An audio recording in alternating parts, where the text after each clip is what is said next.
Naglason. Awa, karang panahon nagsoon. Sa alang sa iyong kasayuran, sunod din ang linog karon.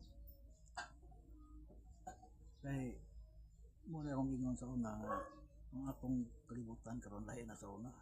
Sa ilalong ba? Sa ilalong. Grabe na yung kapal dito. Ang condition dito, weak na kayo. Diferensya na kayo sa una. Tungkol kay na-drain na ang mga kwan dito. Mga liquid particle, mga liquid dito ba? Kanang mga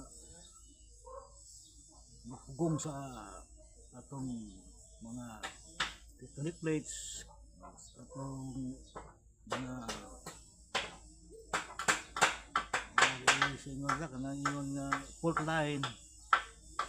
Iwa na mga panggod, mga sama ng mga liquid resources sa ng petroleum, crude oil, petroleum, tubig, water. Wala na to drain naman dito ng pala. Ako na kaya diferensya. Kaya wala naman good. Hindi na ka nang gusto ang kwan. Pinaguba sa tao ang atong kwan silalong, condition silalong. Mga ligtaro, hindi mo nang silati yung tao sunod-sunod na linog. Strong infection na. Sug. Kaya amin na mo gusto ang kalibutan dingin man good. Once nag-spin ang kalibutan, ang mga resources sa ilalong, sama ng crude oil, mga tubig, mga kuwan, kuwan mo ko na siya, nago na siya ikibali, kuwan ba, connection sa spinning, mag-spin sa earth,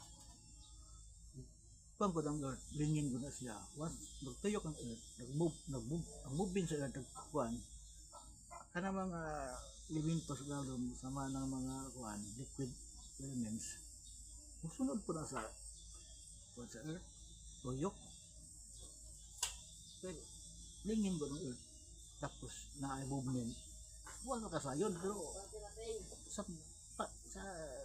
prinsipyo yun sa science once nga ang lingin ng saka butang sa kuan sa lalong nagilay sa connection dito sa atong kuan. Ya, kaya ang kalibutan ng iso na may bali mga pasdalo mga dagko ng mga kanal ba mga fault line ba tapos mga tectonic plates fault line